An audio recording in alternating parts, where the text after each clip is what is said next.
Jambo na habari za jioni, wapendwa wasikilizaji na watazamaji wa Kivu News Info. Tunakaribisha tena kuungana nasi katika matangazo yetu ya jioni ya leo kwa tarehe 23 Juni mwaka 2026. Ni wakati mwingine tena kuungana pamoja kuangazia habari mbalimbali kutoka ndani na nje ya Jamhuri ya Kidemokrasia ya Kongo, zikiwemo habari za kisiasa, kiusalama, kijamii pamoja na kiuchumi ambazo zinaendelea kuigusa kwa namna moja au nyingine maisha ya wananchi wetu. Na kila siku tunaendelea kujuza kwamba Kivu News Info tunaendelea kuwaletea matangazo yetu tukiwa mashariki mwa Jamhuri ya Kidemokrasia ya Kongo. Na basi kama ndio kwa mara kwanza unakutana nasi kupitia mtandao wa YouTube, basi kabla chochote kile ningekomba na kusifu kitu kimoja, hakikisha umesubscribe, like, comment na kushare, na kwa wengine wanasema kujabone, kuemea vile vile na kupartager kuendelea kusambaza habari kwa walio wengi zaidi. Na basi kama tutakuwa tumeshafanya hivyo, acha tuendelee kusema asante sana kuchagua Kivu News Info kama kituo chako chema cha matangazo. Langu jina mimi ni Teloje Longa, basi nakualika kuna mimi mwanzo hadi mwisho wa matangazo yetu hii ya jioni ya leo. Nini Kivu News Info, sauti ya wananchi, basi karibu tukupashe.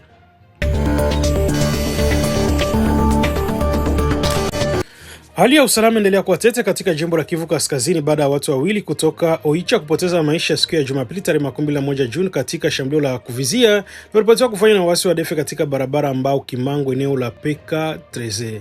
Kwa mujibu wa taarifa za kutoka kwa mashuhuda na vyanzo vya eneo hilo, tukio lilitokea wakati gari moja la usafiri wa abiria lilipokuwa likipita katika eneo hilo la msitu ambako lilivamiwa ghafla na watu wenye silaha wanaodaiwa kuwa waasi wa ADF. Shambulio hilo sababisha vifo vya watu wawili waliokuwa ndani au karibu ya gari hilo, huku abiria wengine wakifanikiwa kutoroka katika machafuko yalitokea baada ya milio ya risasi kuanza kusikika. Iliyosababisha hofu kubwa kwa wasafiri na wakazi wa maeneo jirani ambao lazimika kujificha msituni kwa muda.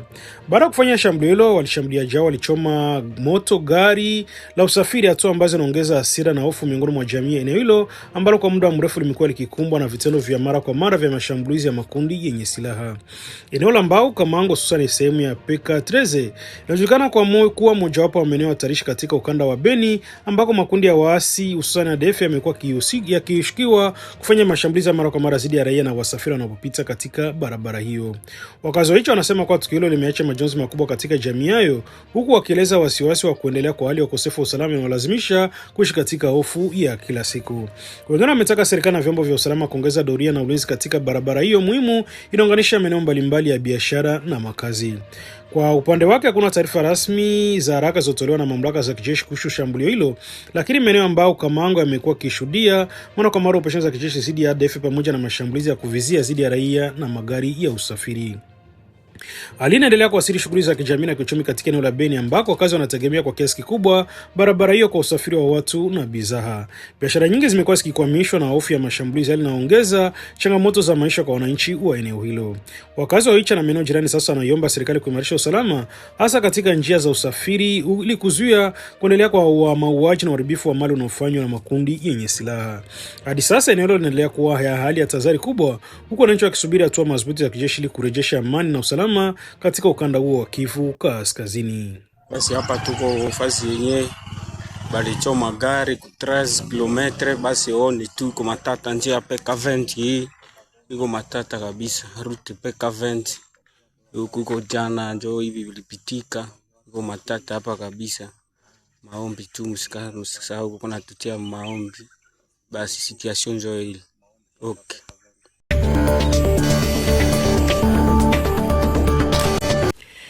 Hali ya usalama endelea kuzua wasiwasi katika eneo la Iyana katika wilaya ya Walikale mkoani Kivu Kaskazini baada ya kuripotiwa kuwepo kundi la watu wenye silaha nzito katika baadhi ya vijiji vya eneo hilo. Kulingana na chifu wa kundi la Iyana Mwami Kitwana Ngulu Serafin, watu wenye silaha wameonekana kwa takriban wiki moja sasa katika vijiji vya Kambingu kilichopo katika kijiji cha Robe pamoja na Mitamba katika vijiji vya Bana Batama. Kwa mujibu wa taarifa za kusanywa kutoka kwa wakazi wa maeneo hayo, watu wameanza kujenga makazi ya muda katika vijiji hivyo, inazua hofu kubwa miongoni mwa wananchi ambao wanaona kwa huenda kundi hilo na kusudia kukaa kwa muda mrefu katika eneo hilo.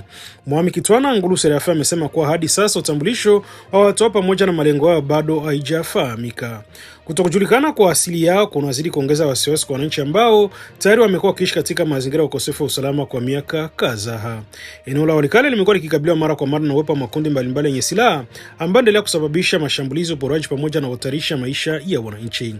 Kwa mujibu wa mamlaka za kimila, taarifa za kuwepo kwa watu hao wenye silaha zimeanza kuwatia hofu wakazi wa Robe, Banatambana na vijiji vya jirani ambao wanaogopa huenda hali ya usalama ikazidi kuwa mbaya ikiwa hatua za haraka hazitachukuliwa.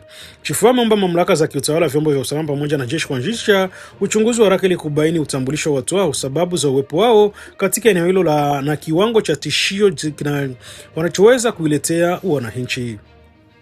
Tahadhari imetolewa katika kipindi ambacho maeneo mengi ya wilaya Walikale bado yanakabiliwa na changamoto kubwa za kiusalama. Katika miezi ya hivi karibuni, baadhi ya maeneo ya wilaya hiyo yameshuhudia mapigano kati ya makundi yenye silaha yanayosababisha vifo, uharibifu wa mali na kuhama kwa mamia ya familia.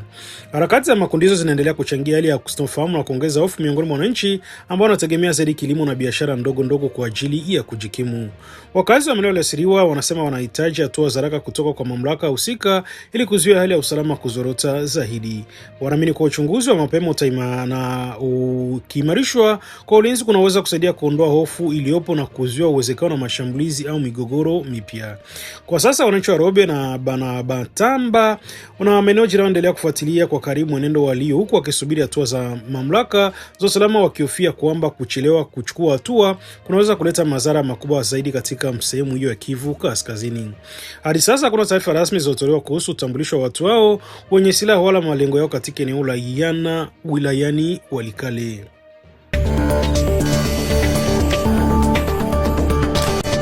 Msimamo wa kanisa Katoliki kupitia Baraza la Maaskofu Katoliki nchini Kongo Senko imeibua tena mjadala mkubwa kuhusu mzozo wa silaha unaendelea mashariki mwa Jamhuri ya Kidemokrasia ya Kongo baada ya kauli kali kutoka kwa katibu mkuu wake Askofu Donatien Shole. Akizungumza siku ya Jumatatu katika mjadala wa moja kwa moja wa mtandaoni Space Live unaoandaliwa na mwanahabari Stanis Bujakera Chamala, mkurugenzi huyo askofu huyo Shole alikataa vikali tuhuma zozote zinazohusisha Senko na kuunga mkono uasi au makundi yenye silaha yanayoharibu usalama mashariki mwa nchi. Alisisitiza kuwa kanisa Katoliki lijawahi na litaweza kamwe kuunga mkono uasi dhidi ya serikali halali. Kwa mujibu wake, Senko imekuwa ikichukua msimamo wa wazi kwa mara nyingi wa kulaani makundi yote yenye silaha yanayochangia machafuko nchini. Senko hajawahi na haitawahi kuunga mkono uasi, alisema kwa msisitizo, akiongeza kuwa taasisi hiyo ya kidini imekuwa ikitoa mapendekezo kwa serikali mara kwa mara kuhusu umuhimu wa kuimarisha jeshi la taifa na ili liwe na uwezo wa kulinda mipaka na raia wake. Monseigneur Shole alikumbusha kuwa Senko imekuwa ikisitiza mara nyingi juu ya haja ya serikali kuwekeza zaidi katika vikosi vya usalama, hasa jeshi, ili kuweza kukabiliana na changamoto za kiusalama zinazozidi kushika kasi katika maeneo ya mashariki mwa nchi. Hata hivyo, pamoja na msimamo huo, kiongozi wa kanisa Katoliki alitoa tathmini zito kuhusu hali ya kijeshi nchini, akieleza kuwa hali ya sasa inazidi kuwa ya wasiwasi mkubwa. Alisema kuwa serikali ya Jamhuri ya Kidemokrasia ya Kongo kwa sasa inaonekana kushindwa kikamilifu kulinda uadilifu wa mipaka ya taifa, hali ambayo inaruhusu makundi yenye silaha kuendelea kujipenyeza na kudhibiti baadhi ya maeneo. Kwa mujibu wake, kadiri muda unavyoendelea kupita ndivyo utawala wa maeneo yanayodhibitiwa na chini ya vikundi vya waasi vinavyozidi kujikita kuwa imara zaidi, jambo ambalo linaweza kuifanya iwe vigumu zaidi kwa serikali ya sasa au hata ile ya baadaye kurejesha udhibiti wake. Kauli hiyo imebua mjadala mkali kuhusu mustakabali wa maeneo mashariki mwa nchi ambako kwa miaka kadhaa sasa kumekuwa na mapigano mara kwa mara kati ya jeshi la serikali na makundi ya waasi na wanamgambo mbalimbali. Akirejea kwa mafundisho ya kanisa Katoliki na pia kauli ya hivi karibuni ya Papa kwamba vita si suluhisho, Monseigneur Shole alitetea wito wa Senko kutafuta suluhisho la kisiasa kupitia mazungumzo. Alieleza kwa mazungumzo ya amani ni njia ya hekima ambayo inaweza kuzuia kuendelea kwa migawanyiko, kumwangaji damu na kulinda umoja wa taifa. Ilionya pia kuchelewa kwa kuchukua hatua za haraka kunaweza kusababisha taifa kupoteza sehemu muhimu ya ardhi yake. Hatupaswi kuhatarisha kuendelea kwa hali ya hii kwa muda mrefu kwa sababu kuna hatari ya kupoteza sehemu ya nchi, alihitimisha. Kauli za Senko zinaendelea kuibua mjadala miongoni mwa wananchi, viongozi wa kisiasa na wadau wa usalama, huku kila upande ukitafsiri kama namna tofauti ya suluhisho la mgogoro unaendelea mashariki mwa DRC.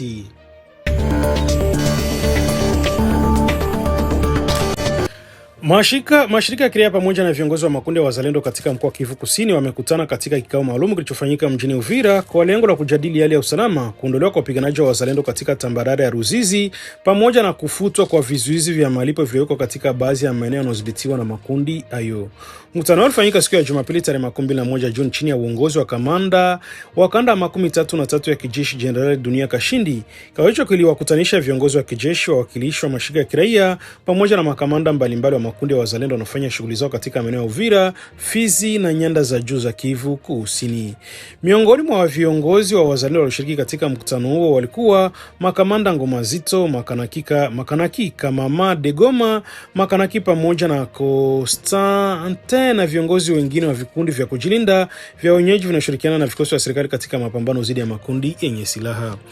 Majadiliano katika mkutano huo yalijikita hasa katika masuala mawili muhimu ambayo ni kuondolewa kwa wapiganaji wa wazalendo katika tambarare ya Ruzizi na kuondolewa kwa vizuizi vya malipo ambavyo vimekuwa vikisababisha malalamiko kutoka kwa wananchi katika baadhi ya maeneo. Kwa mujibu wa washiriki wa mkutano huo, uwepo wa wapiganaji wa wazalendo katika hiyo eneo la tambarare ya Ruzizi unaendelea kuibua wasiwasi kutokana na umuhimu wa eneo hilo katika shughuli za kiuchumi, biashara na usalama wa mpaka. Kutokana na hali hiyo, iliamua kuwa wapiganaji hao wanapaswa kujiondoa katika eneo hilo na ili kuruhusu uimarishaji wa usalama na kurejesha hali ya kawaida kwa wananchi. Washiriki wa mkutano wao walieleza kuwa hatua hiyo inalenga kulinda usalama wa eneo hilo, kuimarisha ulinzi wa mipaka ya taifa na kuhifadhi taswira ya mji pamoja na wilaya ya Uvira. Viongozi wa wazalendo walihimizwa kushirikiana na jeshi la serikali katika utekelezaji wa maamuzi hayo. Swala lingine lilozungumziwa ni kwa kina ni uwepo wa vizuizi vya malipo vilivyowekwa na baadhi ya wapiganaji wa wazalendo katika maeneo wanayoyadhibiti. Wananchi wamekuwa wakilalamika vizuizi hivyo kwa madai kwamba vinasababisha usumbufu, ucheleweshaji wa safari pamoja na malipo yasiyo rasmi ambayo yameathiri shughuli za kila siku. Washiriki wa mkutano walikubaliana kuwa vizuizi hivyo vinapaswa kuondolewa ili kupunguza malalamiko wa wananchi na kuruhusu uhuru wa wasafiri pamoja na biashara. Kizuizi cha Kabunambo kinatajwa kuwa miongoni mwa vile vinavyopaswa kuondolewa haraka kutokana na malalamiko mengi yaliyotolewa na wakazi wa eneo hilo. Kwa upande wake, mratibu wa mkoa wa Nouvelle Société Civile Congolaise katika mili wa Kivu Kusini aliwataka wapiganaji wa wazalendo kuimarisha nidhamu na kuongeza ushirikiano wao na uongozi wa kanda 33 ya kijeshi. Mashirika ya kiraia anasema kuwa ushirikiano huo ni muhimu katika kuimarisha usalama na kuzuia migogoro kati ya raia na makundi ya kujilinda. Akizungumza katika mkutano wa mratibu wa mkoa wa Nouvelle Société Civile katika mili wa kusini mwa Kivu Kusini, Mafikiri Shimango Martin alitoa pongezi kwa Jenerali Dunia Kashindi pamoja na wapiganaji wa wazalendo wanaoshiriki katika mapambano katika maeneo mbalimbali ya Kivu Kusini. Alisema kuwa juhudi zinazofanywa na vikosi vya usalama pamoja na makundi ya wazalendo vinachangia kurejeshwa kwa baadhi ya maeneo ya kimkakati yaliyokuwa kikabiliwa na mapigano. Miongoni mwa maeneo yaliyotajwa ni Irundu karibu na Minembwe, Kakenge pamoja na Mikenge katika nyanda za juu za wilaya ya Fizi na Uvira. Kwa mujibu wa viongozi wa mashirika ya kiraia, kurejeshwa kwa maeneo hayo kunatoa matumaini kwa wananchi waliolazimika kukimbia makazi yao kutokana na mapigano yaliyodumu kwa muda mrefu. Hata hivyo, walisisitiza umuhimu wa kuendelea kuimarisha usalama na kuhakikisha kuwa maeneo hayo yanabaki kuwa salama. Katika hitimisho la mkutano huo, Nouvelle Société Civile ilithibitisha nia yake ya kuendelea kushirikiana na mamlaka za kijeshi pamoja na wadau wote wanaoshiriki katika juhudi za kurejesha amani na utulivu katika mkoa wa Kivu Kusini. Shirika hilo linasema kuwa ushirikiano kati ya jeshi, makundi ya wazalendo na mashirika ya kiraia ni muhimu kwa ajili ya kulinda wananchi na kuimarisha amani ya kudumu. Wakazi wa Uvira, Fizi na maeneo ya nyanda za juu wanaendelea kufuatilia kwa karibu utekelezaji wa maamuzi hayo yaliyofikiwa katika mkutano huo, wakitumaini kuwa hatua hizo zitasaidia kupunguza changamoto za kiusalama na kuboresha maisha ya wananchi katika sehemu hiyo ya Kivu Kusini.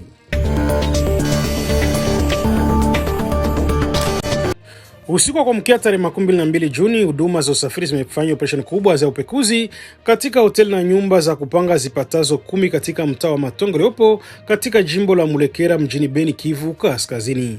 Operesheni iliongozwa kwa pamoja na polisi wa taifa ya Kongo, jeshi la upelelezi la taifa pamoja na jeshi la ulinzi la Jamhuri ya Kidemokrasia ya Kongo, ikilenga kuimarisha usalama wa mijini na kuwabaini watu wanaoshukiwa kuhusishwa na vitendo vya uhalifu au kuhatarisha usalama wa eneo hilo. Kwa mujibu wa taarifa kutoka kwa polisi ya taifa la Kongo, vikosi vya usalama vivamia na kukagua kwa kina maeneo mbalimbali ya malazi na makazi ya watu katika mtaa wa Matonge katika operesheni ya msako na udhibiti wa usiku wa Jumapili kuamkia Jumatatu. Katika operesheni hiyo, jumla watu 55 walikamatwa na kuhojiwa. Kati yao wanawake 15 waliokuwa miongoni mwa waliokamatwa. Hatuonyesha ukubwa wa msako uliofanyika katika eneo lenye shughuli nyingi za biashara na makazi. Mamlaka za usalama zimeripoti kuwepo kwa raia 6 wa kigeni waliokamatwa katika operesheni hiyo.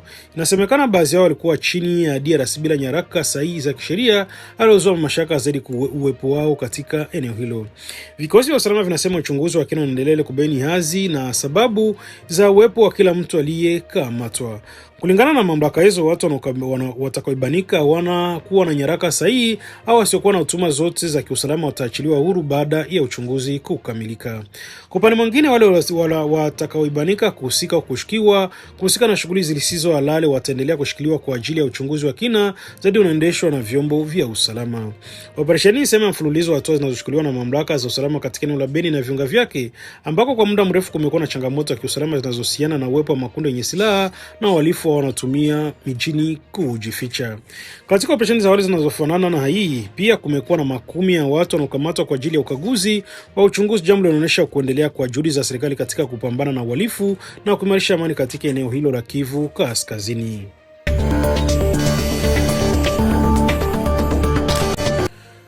Mwili usio na uhai wa Zawadi Ndanyango aliyekuwa mfanyakazi mshiriki wa shirika la taifa la televisheni ya Kongo TNC tawi la Beni umepatikana katika chumba chake siku ya Jumatatu tarehe 20 Juni mwaka 2026. Tukio hilo limetokea katika mazingira ambayo bado hajawekwa wazi kikamilifu, na kwa sasa mamlaka husika zimeanzisha uchunguzi ili kubaini chanzo halisi cha kifo hicho cha ghafla kilichozua mshangao mkubwa mjini Beni na viunga vyake. Kwa mujibu wa taarifa za awali kutoka kwa viongozi wa karibu na uchunguzi, mwili wa marehemu ulipatikana chumbani kwake baada ya watu wake wa karibu kushuku hali isiyo kawaida, jambo lililopelekea kutoa taarifa kwa vyombo vya usalama. Bana kazi zake katika TNC, Zawadi Ndanyango pia alikuwa akidumu kama afisa wa mawasiliano katika ofisi ya meya wa mji wa Beni. Kifo chake kimeacha pengo kubwa katika sekta ya habari na mawasiliano, huku waandishi wa habari na watendaji wa serikali wakieleza masitiko makubwa kutokana na tukio hilo la kushtukiza. Baadhi ya taarifa za awali ambazo bado hazijathibitishwa kikamilifu zimeeleza kuwa uwezekano wa mgogoro wa kifamilia au msongo wa mawazo ulioweza kuchangia tukio hilo. Inadaiwa kuwa marehemu alikuwa akipata changamoto ya kifamilia, kiwa ni pamoja na migogoro ya ndoa, jambo ambalo huenda limekuwa katika hali ngumu ya kisaikolojia. Hata hivyo, mamlaka zimeonya zaidi ya kutimisha mapema sababu za kifo hicho. Zinasisitiza kuwa uchunguzi bado unaendelea ili kubaini kama kulikuwa na tukio la kujiuzuru au sababu nyingine yoyote ya nje inayochangia kifo hicho. Mwakilishi mmoja wa TNC katika jimbo hilo amenukuliwa akisema kuwa marehemu alikuwa mfanyakazi anaheshimika, ingawa alikuwa bado hajathibitishwa rasmi kwa mfanyakazi wa kudumu. Ameeleza kuwa taarifa za awali zinaashiria kuwa huenda marehemu alijiuzuru kufuatia msongo wa hisia uliotokana na changamoto za kifamilia. Kwa mujibu wa chanzo hicho, inadaiwa kuwa mke wa marehemu alihama nyumbani akimwacha akiwa na watoto watatu, hali ambayo huenda ilimletea mshtuko mkubwa wa kuhisia ambao kuweza kuvumilia. Hata hivyo, taarifa hizo bado ziko katika kiwango cha awali na hajathibitishwa na mamlaka za uchunguzi ambazo zinaendelea kuchambua mazingira yote yaliyozunguka kifo hicho kabla ya kutoa hitimisho rasmi. Wakati uchunguzi ukiendelea, jumuiya ya wanahabari mjini Beni imeingia katika majonzi makubwa kutokana na kumpoteza mmoja wa watendaji wake waliokuwa wakichangia katika sekta ya habari na mawasiliano ya eneo hilo. Wenzake wameeleza kuwa marehemu alikuwa mtu mwenye nidhamu ya kazi na mchango wake ulionekana katika taasisi mbalimbali zilizofanya kazi, jambo linalofanya kifo chake kuwa pigo kubwa kwa sekta ya habari katika eneo la Kivu Kaskazini. Mamlaka zimeahidi kutoa taarifa rasmi mara tu uchunguzi utakapokamilika ili kufafanua kwa kina mazingira halisi ya kifo hicho na cha ghafla kilichozua huzuni na maswali mengi katika mji wa Beni.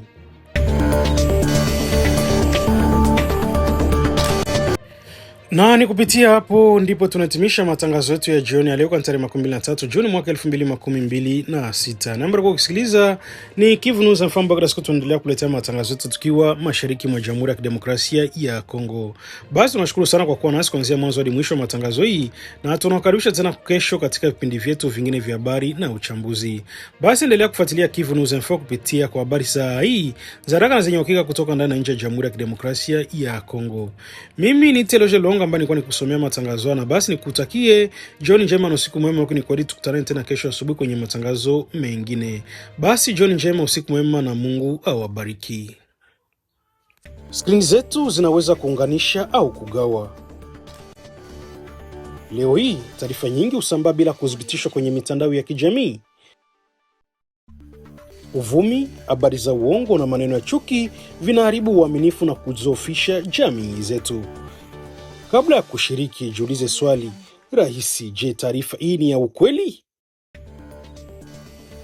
Tuthibitishe vyanzo, tukatae upotoshaji, tuseme hapana kwa taarifa za uongo. Skrini zetu zinapaswa kuwa madaraja na si silaha. Kivu News Info inakuita kuwa na uwajibikaji wa kidijitali. Pamoja tuchague umoja, ukweli na amani. Ujumbe huu umetolewa na kuzanishwa na Wizara ya Ulaya ya Mambo ya Nje kwa kushirikiana na Search for Common Grounds.